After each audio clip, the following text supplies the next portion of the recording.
Facebook. Good morning, YouTube. This is our second episode of Introspection. Today, the topic is the ego and what the ego is and how it affects you day to day. So, first off, let me give you the definition of ego. The definition of ego is a person's sense of self-esteem and self-importance. It's a part of the mind that mediates between the conscious and the unconscious, and is responsible for the reality testing and the sense of personal identity. So where do you go from there? So do you want to start off? Well, let me start off by saying I had no idea that the definition was that deep in terms of it being sitting somewhat within the subconscious and the conscious. I just thought it was, how can I say it? From the most basic level, I just thought it was, like that self-esteem kind of thing, and self-importance, almost like bordering on arrogance kind of thing. That's how I always thought it was. I didn't realize it was literally that deep. But yeah, go on, sorry. Okay, so from what I've researched and my understanding of what the ego is see it as an entity within your own mind, because this conversation might indulge in the idea of what your thoughts are, and if you actually possess your thoughts. Are your thoughts yours? Have you ever thought of that? Because you have to remember, you've got the subconscious thought and you've got your conscious thought, where you're actually physically thinking of something. Yeah, you're aware of your thinking. Yeah, and then you've got your subconscious where it's in the background. Where you can't really control your thoughts. Well, yeah. So to speak, we can have so many random thoughts. Yes. So, is it really your thoughts? Your thoughts within your subconscious, the ones that you're unable to control. Yeah, because it's based on what you just are downloading from since. Yeah, they're programmed. So from since you were young, your environment, the people around you, your friends, your family. Yeah, these are all controlling somewhat. Yeah, they kind of created your thoughts. So going back to the ego is kind of like an entity that feeds off the conscious. The information the conscious, or the information it brings in, it takes that and then it gives its own personalized analysis or opinion-based distorted reality. Yeah. So it really corrupts. Correct me if I'm wrong. Yeah. Does it kind of filter it to make your subconscious beliefs does it sort of, so it takes what you see from the conscious level, deciphers it, like you were saying, sort of like filters it through, but does it only take the bits that sort of coincide with what your subconscious programmings are? What your conscious, so basically the information that your conscious gives you, the ego takes that and gives you back a distorted reality. So it imposes its own belief system that you've been brought up with. That's what I'm trying. Yeah, that's what I'm trying to articulate, but maybe not clearly. But basically, if I get 10 bits of information from my conscious, and 5 of it would almost throw away everything I always thought or believed or was told, or my programming from a young age. If 5 of those pieces of information doesn't match or reinforce that, does it sort of kick those 5 out and take in the other 5 bits of information that actually reinforces my beliefs? Do you get what I'm trying to? I get what you're saying. Ask you. But look at it this way: see the ego as a program. Yeah, it's a software. It's not a hardware. I get that. It's not a part of your foundation. It was a program that you've been given from when you were young. So the opinions of others. The way society sees you and so forth. That gives you a distorted opinion and a negative analysis of who you are. Okay. It's not the real you. So that's why I say it's like entity that's not a part of you. It's a software that you can actually delete. It's almost like a virus. Yeah. Yeah. Because it's based on negativity, the ego. Okay, I get you. In the sense of, let's say you're hungry. Yeah. You get stimulated by your stomach to say, yeah, we need food. So those signals go to your brain. And then your brain will tell you what kind of food you need to sustain yourself. And then the ego comes into play and says, oh, I feel like a cheeseburger. I feel like chips. No, I might get pizza. So, do you understand? So it's kind of overriding what your brain is initially thinking. Mm-hmm. And it gives its own greed and personality to the information that your body gave to you. I get you. That? All right, so let me take it slightly somewhere else in my example, similar to your example with food. But then let's say I'm a roadman, yeah. I've been brought up to react to situations and the way people talk to me a certain way. Yeah, so I've been brought up that way to say, boy, if certain people talk to you certain ways, you don't have it. Yeah. So if you now come and talk to me that way, it's the ego that's saying to me, you've been told never let a man talk to you this way. So this is how you need to react to this situation where you're being roughed up or you're being that's the ego, right?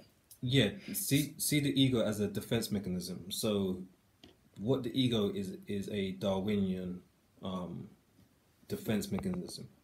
So it helped us to hunt and gather. Yeah. In the sense of it made us go further than we should have.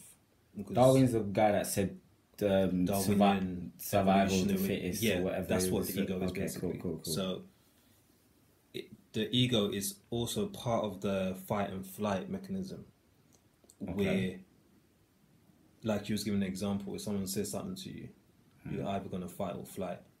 Yeah. Do you understand? So with the ego, it gives you the illusion that is you, but the ego is not you. So it gives a distorted perception of who you think you are. Okay.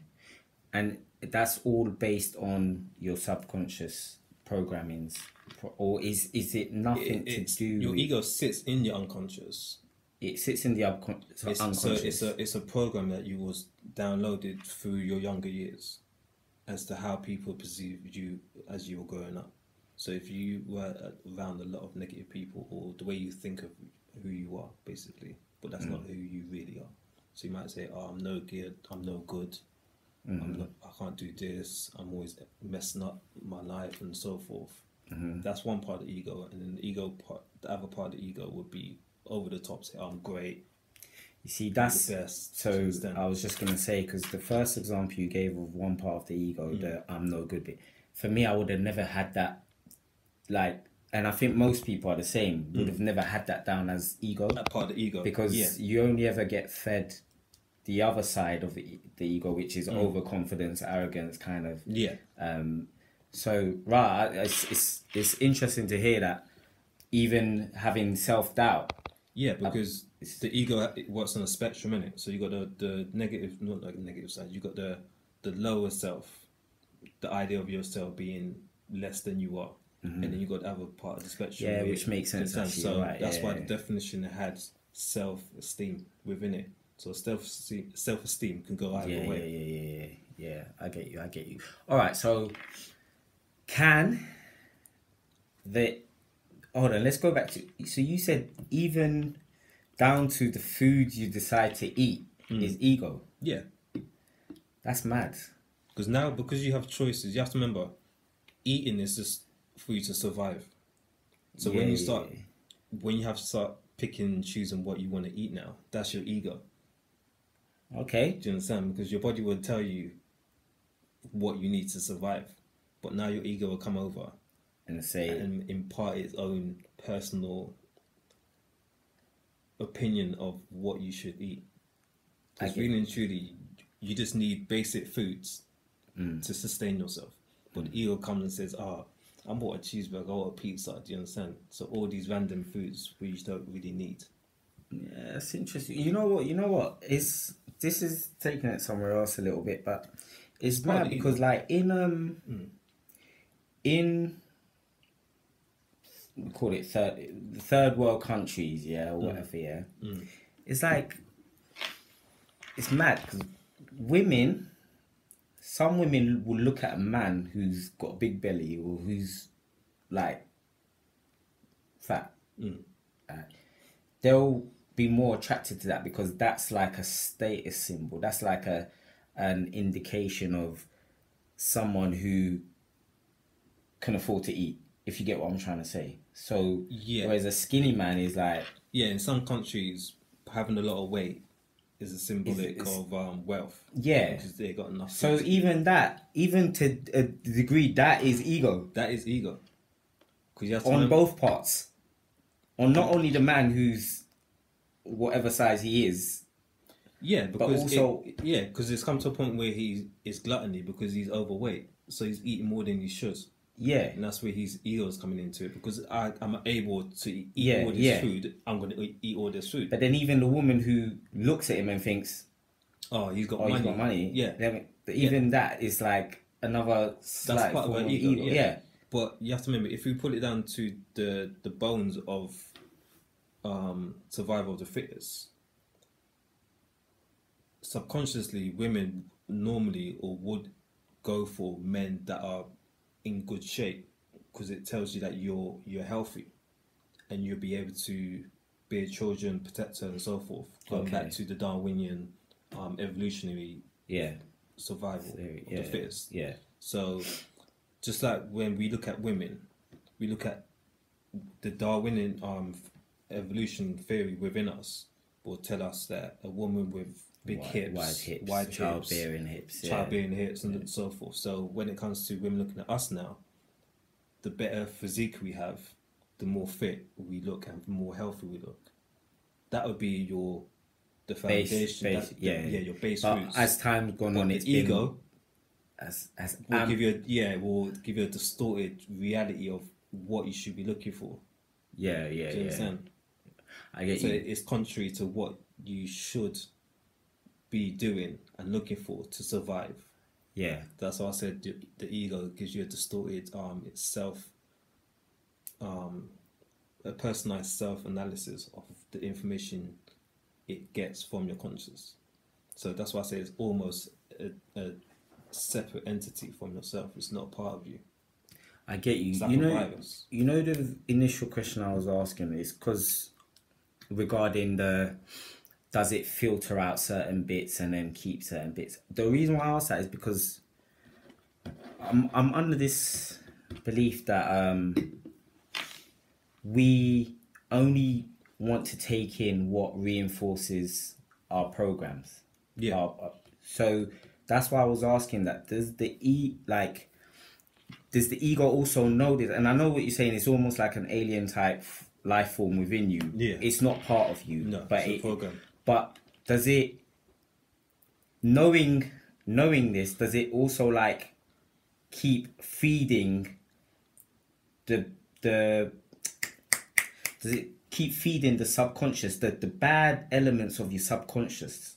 Yeah, the bad bits that the bad programmings of your subconscious, does it keep feeding those to reinforce your bad programs? 100%. But hence why I asked the question, does it also not allow you to take in anything that is alien to those bad programs? Do you get what I'm saying? Like, will it block out anything? So go back to self-esteem. Go back to the self-esteem example. Let me go back onto that point to just clarify. It's a mediator between your conscious and your unconscious. Yeah. So it sits in the middle. So it takes in all the information your conscious takes in. I get that. You're in control of the information you take in through your conscious. Yeah, I'm with you. So it goes through your ego into your subconscious. It cannot block anything out. It will take it all in, and then it will analyze it and give its own personal twist on it. Okay. In a negative light, and then it will sit in your subconscious, and then obviously your subconscious plays out All right. So let me ask you regarding the self-esteem bit and having a low self-esteem. Yeah. So if you've got someone that's trying to change that way of thinking, and let's say I'm random. Let's say you're with a partner who has very low self-esteem, so you're always trying to build that person up. Where does what role does the ego play in? Does it play any role in terms of aiding in that? Like you're giving positive messages to that person, which contradicts maybe everything subconsciously that they've been. Yeah. So you're saying the ego sits in between. Yeah. So the ego plays a part as to what the state of your self-esteem is. Do you get that? So that's why I say it sits between. Yeah, yeah. So your self-esteem will either be high or low. Yeah. Due to your ego. So your ego is on the spectrum. So like I said, it could be on the other end. Yeah, yeah. So when you're helping somebody raise their self-esteem, what you're doing is you're deleting the ego bit by bit. So so the person can understand that this is your actual reality. This is who you really are. So you're not bad at stuff. You're not a horrible person. Do you understand? So it's all about feeding positivity to your ego. I get you. So basically, what you're saying is, to answer my question, is the ego won't block that bit out. It won't block out the good stuff and say, no, that's not true. I'm not going to allow that through. I'm not going to allow that through. It's going to go through regardless. It's going to go through regardless. But the idea is to feed it and be aware of what the ego is. So when you're having conscious thoughts, those conscious thoughts will go through your ego into your subconscious. But the more you feed it positivity, the more you're depleting it. You're deleting that program. Because remember, it's a program. Yeah. So the way you change the way you think, you're kind of going on the computer and deleting the files within that program, and eventually you will delete your ego. So then on that basis, it sounds like the ego can never be a good thing, because I've heard different. I've heard not in our society now, but before, when we were in a stage of survival, it played a major part. But now we're in a society where we are sustainable. We do, well, obviously in the Western world, we do have what we need to survive. Yeah. The ego no longer plays a major part in our life. So, in summary, in this day and age, the ego can never be a good thing. It's not a good thing. So even in because I've heard, like, ego with a decent amount of it is good to help your drive and motivation and aspirations and your determination to get somewhere or get out of, you might be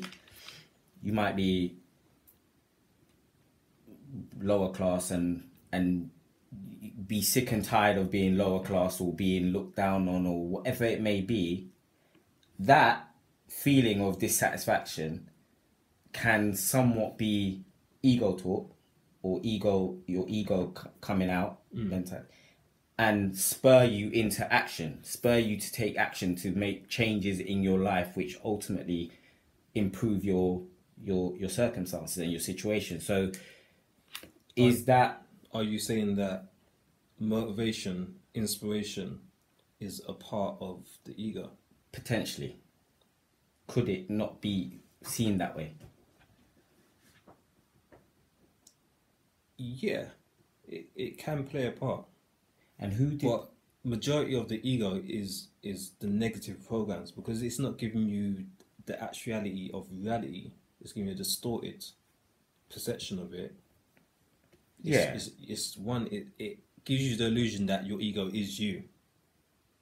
Do you understand? Like I say, it's the base of human nature that we need just to survive. Yeah, you're talking about the bare bones of the ego. No, I'm saying that we have the bare bones. Yeah. of what we need to survive. Yeah, yeah. And then the ego sits on top of that to make you strive for more than you need. Cool. But again, back to my point though, is that it can, to a degree, it can be slightly good. It can be to a degree. Because if you're looking on the spectrum of the ego, if you're in a place where you're on the lower side of the spectrum, especially from the self-esteem element, self-esteem element, then if you're raising your ego, it can be a good thing where it will motivate you to do better because now you want more. Yeah, you see yourself in a better light. But it's a fine balance. Once you go over that part, then it's detriment to yourself. I hear you. But I agree with that. But if you're already in the middle, and then you're gonna try boost your ego, then do you understand? Yeah.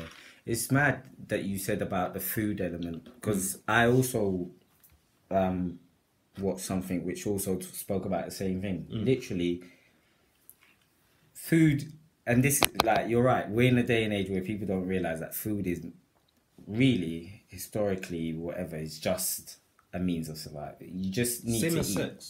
Same as sex. True. That plays an ego as well. Allow sex, but it's a part of the ego, isn't it? Yeah, it is. Sex is there it's just to reproduce and keep us going. Yeah. And it's not there for pleasure, like for actual pleasure itself.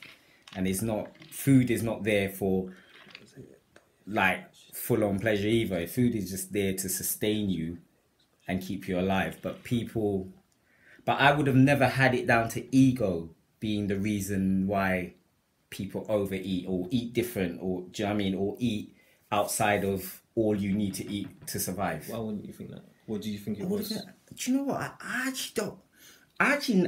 To be honest with you, I've never thought about it that deep. I've never thought about it to the level that you're talking about it, but it makes sense.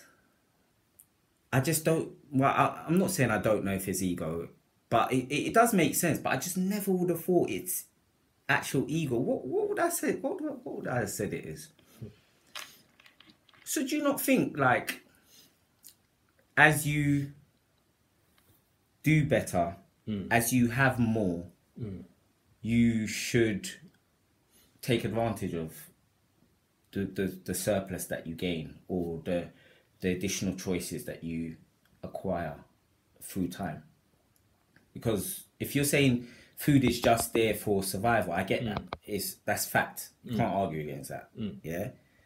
But cool, but we have more choice now. Yeah. So that's why due to not the ego creating these choices? So the ego creates those choices. Yeah, because your natural instincts would tell you that this is all you need. We've gone past that. We've gone way past that. Okay. It's almost Greece. So we've got people being billionaires now, where there's no need for people to be on this planet being billionaires, while half of the world is starving. Do you understand? That's ego. Do you understand? The amount of food we throw away. You see, like in these shops on the street, where like Greg's, Costa, Starbucks, where if they don't sell those foods, they go in the bin at the back. Yeah. Do you understand? That's disgusting. Do you understand? So we're creating more food than we actually need in the West, while the rest of the world starves. That's the ego. You understand? If we all lived on what we need, the basics, the world wouldn't be hungry. Do you understand? I get you, but then on the flip side, like would we be progressing then? In what do you see as progress? No, because isn't that for me subjective? It is. So my subjective view of it is, dude, we can't pick and choose the areas that we want to remain. I don't know, like way back in the day where we only eat the things that we need to eat to survive, but then push other things forward. I think everything kind of moves forward to a degree. So if how can I say? Okay, we're not riding horses no more and camels. We're driving cars. Yeah. Soon there may be flying cars. Who knows, right? Or self-driving cars, etc. Yeah. I agree. That's ego. Like, why do you need a self-driving car? I get that. Yeah. But what I'm saying is, and I'm not. This is not an attack on you, because I know you're not sitting there saying, "Oh, like everyone that indulges in this stuff is wrong." You're just highlighting a fact. Yeah. But society moves on, innit? We move, and it exactly. advances through the ego. So, like I was saying, it's a survival. It's gotten us to a certain point, but it's not balanced at the moment. It's gone way past the middle of the spectrum. So you think it's not balanced? It's not balanced. Because see the state of the world, it's not balanced. Okay, so you see, you say that on the basis that we still got poor countries. Do you feel poor countries are going even further poor, and the West we know that the rich are getting richer and the poor are getting poorer. We know this. Do we? We know this. Okay. And we can even go through going through when people are making a lot of profit. Like we're in the stage now. You see the news where climate change is a big thing now. They're saying by 2045 or 2040, there's gonna be no more efficiency. Do you understand? Agriculture is taking out 91% of the Amazon rainforest. Do you understand? That's why we had the fires. They are destroying the rainforest to create land. Create fingers clicking. Yeah. No, I was thinking of the food what they make to feed live stock. Okay. So this is the reason, because they're making so much profit through agriculture, the meat industry, the dairy industry. They're forgetting about the climate change, because with agriculture, it's like 51% of CO2 emissions, more than transport put together. Agriculture is the biggest issue when it comes to climate change. Yeah. Do you understand? Yeah. So the fact that they're making so much profit, they don't really care how it's having an effect on the earth. Or long term. That's the ego.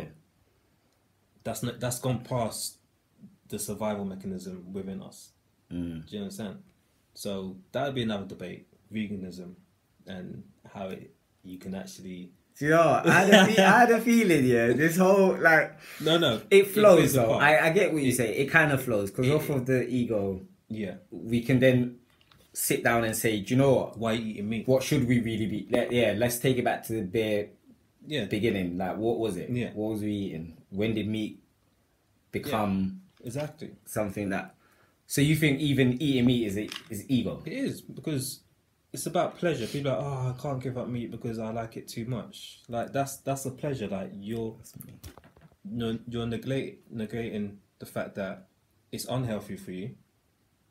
You're actually taking the life of a sentient being for 5 minutes of stimulation pleasure. These muscles need like your taste buds. my muscles need it, bro. How your muscles need it? Okay, wait, we're not going there yet. We're not even going to go into that. All right, okay. You already know that you don't get protein from animals. The actual source is plants. Where do you think the animals get their protein from?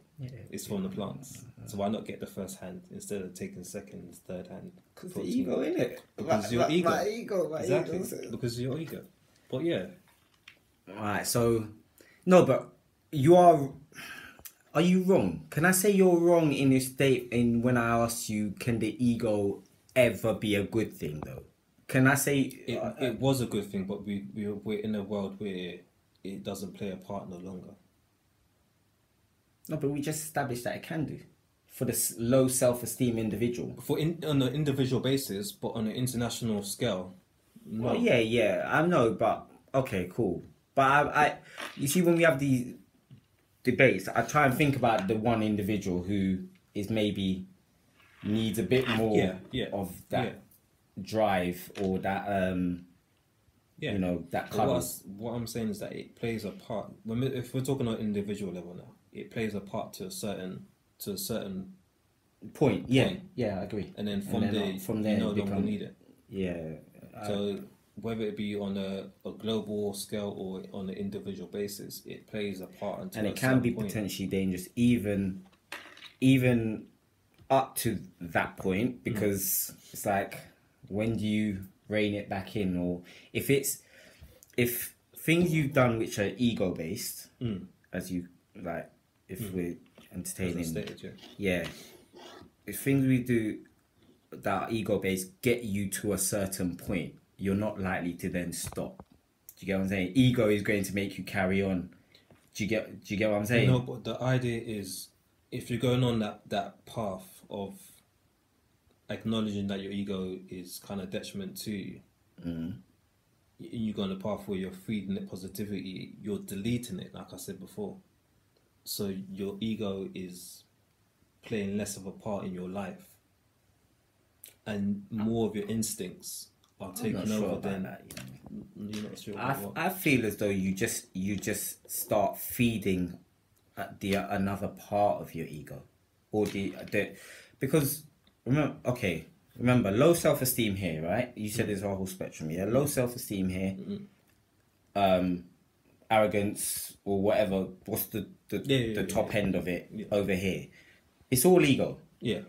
But you're saying, for someone with low self-esteem, you somewhat feed their ego, and in the process of feeding it, it's dying as their self-esteem raises. No, let me say this. Let me take that statement back. Let me say that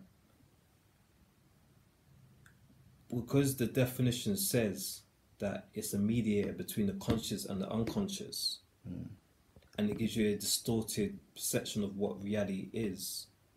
When you have somebody that has low self-esteem, they're thinking negative of themselves. Yeah, they still have a distorted reality. Yeah, so what you're doing, if you delete that ego, you now bring them back to themselves. To reality. Which is, you are enough, you're good enough, you're not...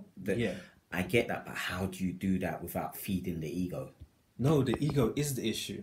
That's why I said the ego sits on the spectrum, so you can have that. I get you. Yeah. So you have to delete the ego completely.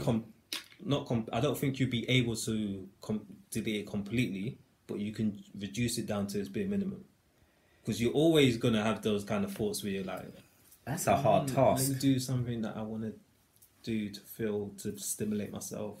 Do you understand? Yeah, I feel that's a hard task. It's a hard task, but I'm saying down to the bare minimum, because obviously you need to like indulge in affection and so forth with your other half, which we're talking about sex. Yeah. So the ego still plays that part, and when you're I don't want to go into too much detail, but when you're with your partner, your ego is going to tell you, put in the work. You understand? Put in a good shift. Do you understand? Your ego's going to tell you, put in a good shift. Yeah. Do you understand? It's not, you're not, well, boy, some people just, no, I'm not going to go there. But it will tell you, put in a good shift. Do you understand? That's your ego. So your ego will still give you it will still be there to a certain point. But the more you can reduce your ego down to the bare minimum, the better. Because it'll give you more of an idea of what your reality is. So, but we truly can't exist without the ego, surely. I don't think we can. I don't see it. Because you're saying it's always been... No, but you're saying it's always been there. Yeah. Exactly. So we can't exist without... But what I'm saying is that as time's gone on, the ego... we've inflated it. It's gone on that part of the spectrum. I hear that. But, you see, this is the thing with the way I look at everything is... If we reduced our ego, it would be better for the world, because now we'll have billionaires that will actually think about other people. Will actually think about us, about the effect we have on the planet we're meant to be living on.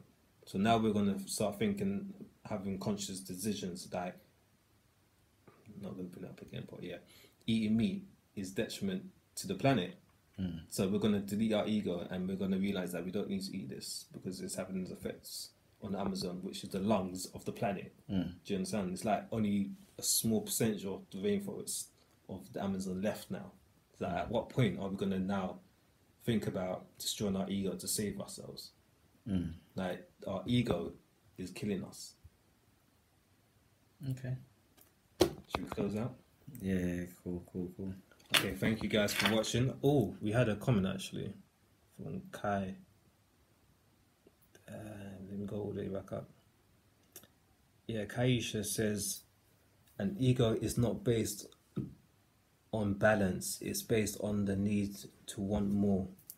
Lack of compatibility to ego comes with intention. Depending on your intention, will define whether the action is perceived in a good or bad light. So wait, let's dissect this actually. An ego is not based on balance. It's based on the need to want more. Lack of comparability. To me, ego comes with intention. Depending on your intention will define whether the action is perceived in a good or bad light. Yeah. Can you give me an example of good intentions?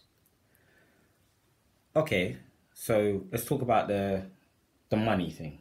Yeah, you're saying, yeah. There are a lot of wealthy people who, okay, cool. They've acquired their wealth. Maybe you may say in the process of acquiring that wealth, it was ego that got them so far. Like once you hit a million, why didn't you just stop there? Like a million's enough. Why do you need more? Again, it's become subjective as to what is enough in an individual's mind as to when to maybe stop trying to acquire more. Yeah. Go on, yeah. I'll finish. So that individual has now acquired 50 million wealth. Yeah. Now, his or her intention could be, once I reach a certain amount, I'm now in a position where I can now help others or do this or do that, whatever it may be, Ty, like whatever. I may be in a position to change the way the world looks at food. I may be in a position to, I don't know, whatever, right? But so I think... But was their initial thought was to attain all these millions to help people? Did they get to a point where they're like, okay, I got millions? Well, I think I'm kind of not obliged, but people will look at me and say I don't do anything for my community and where I came from. Well, that's where I think Kaisha's saying it's about the intention. Yeah, so but only you as the individual will know what your intention was. Yeah, that's why I said what is the difference between a good intention and a bad intention when it comes to the ego? Is the ego playing a part when it comes to good intentions, and is the ego playing a part when it comes to bad intentions? We don't know. Only the individual knows. We can analyze it in the sense of most of the decisions we make are kind of to boost our own ego, but we're doing it for the good to someone else. It makes us feel happy. Do you understand? So you're saying even in the quest to obtain more, to be able to then help others, that whole quest to attain more, that whole ability to help others is an ego trip. It's almost like you wanting to satisfy your ego to be able to say, I do something. In that sense, yeah. And then we have to look at, did that person attain that wealth and be like, okay, now I want to help people because I've got all this money? Or did they go... was the journey set out? Yeah, was the journey set out with that intent? Was they living on the street, or was they in the ghetto thinking, I'm going to make so much millions to help people and blah, blah, blah? Do you understand? Or did they do it for their own self-gratification? And then it got to a point where, okay, I need to give back to my community. I know, but then again, like I said, just take one random example, Bill Gates. We will never know what his initial intention was. No. He may turn around and say it was always to get to this amount and then help others. Look at the fact that, okay, I don't know if you're aware that Bill Gates has set up something where his kids don't inherit much of his wealth anyway. Majority of his wealth is going to go to... I think all of it. Maybe all, yeah. So... What will possess them to do that?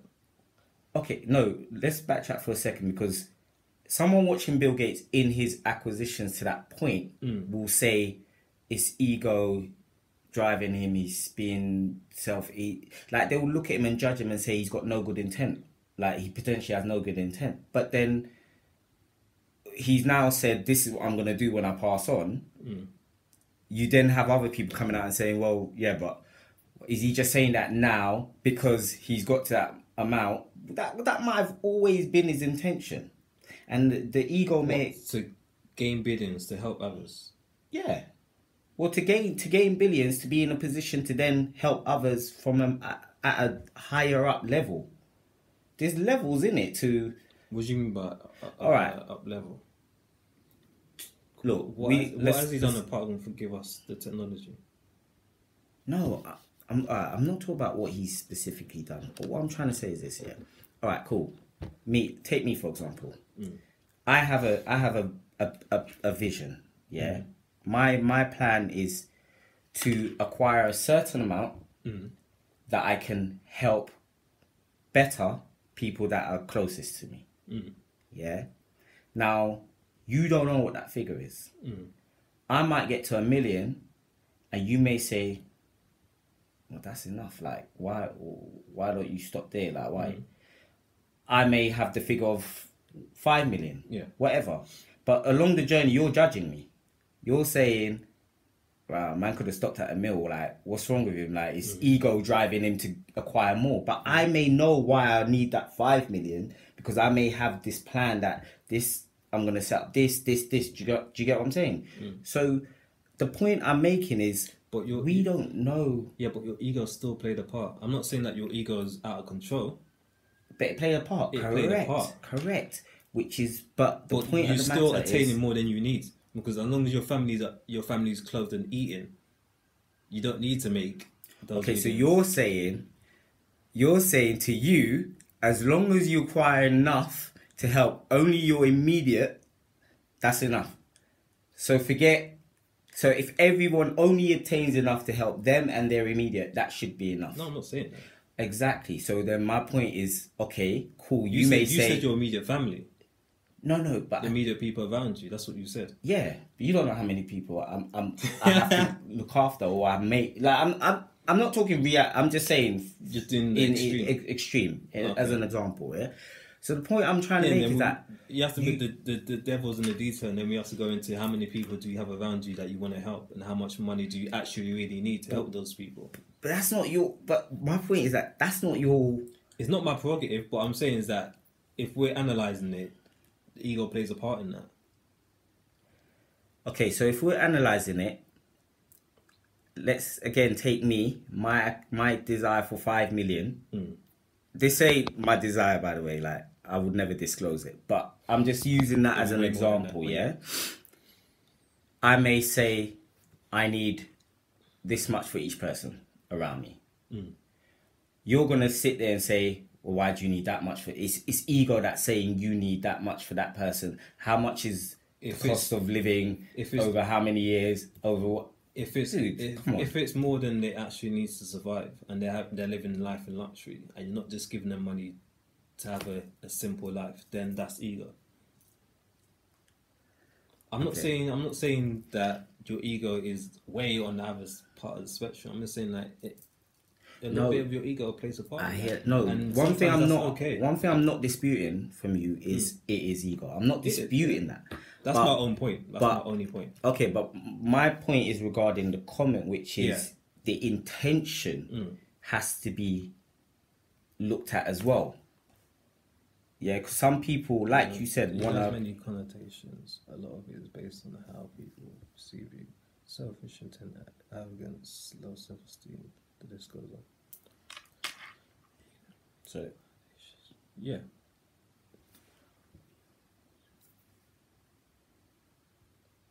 How people perceive you. Yeah, that's what I said. From when you're growing up, you download that program by your environment and the people around you.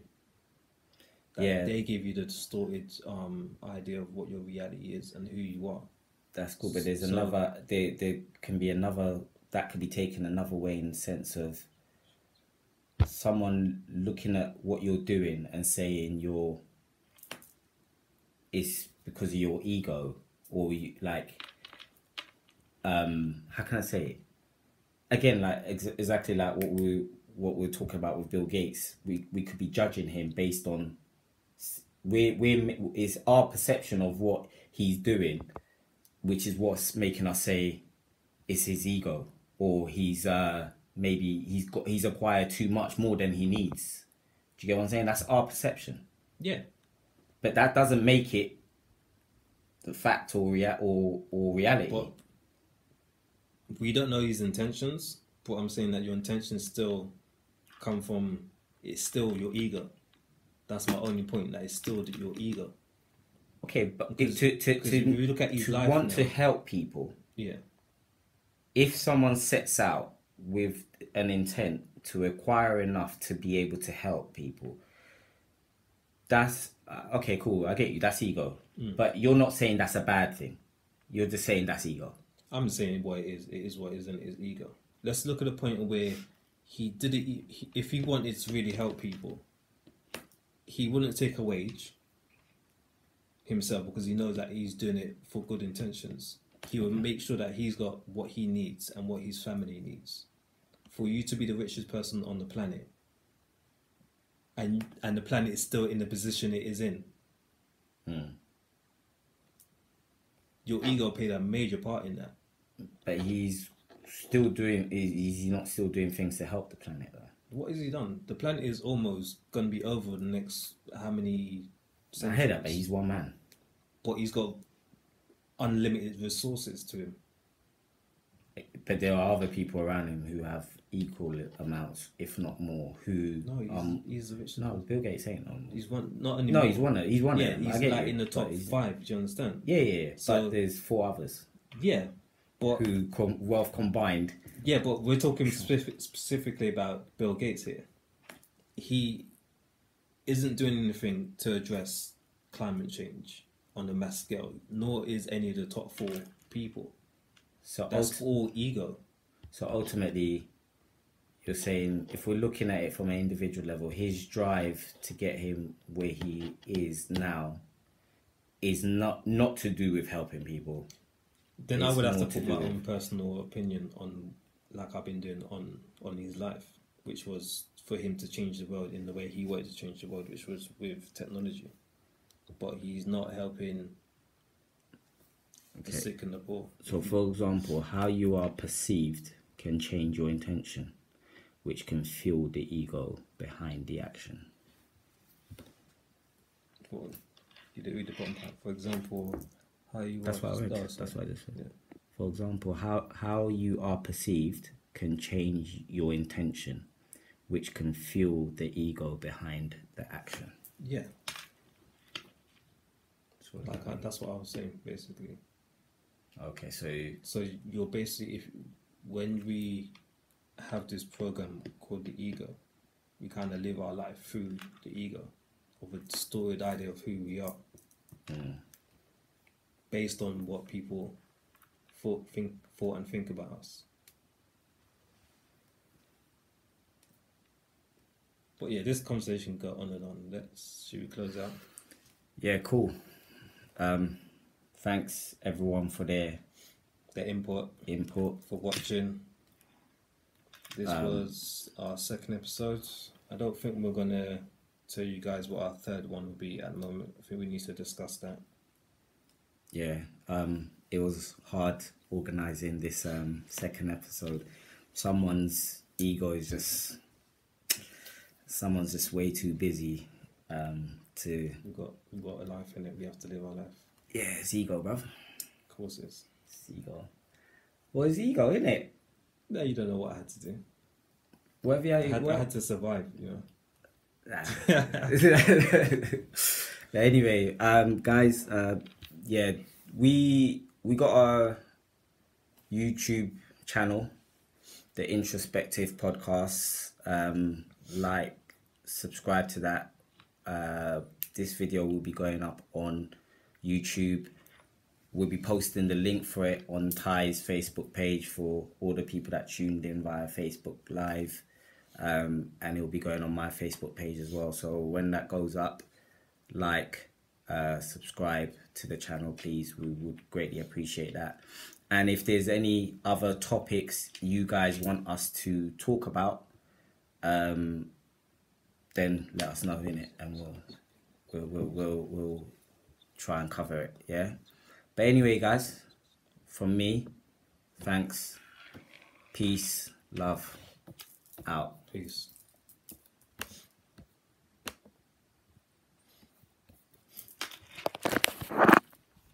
I've missed one comment.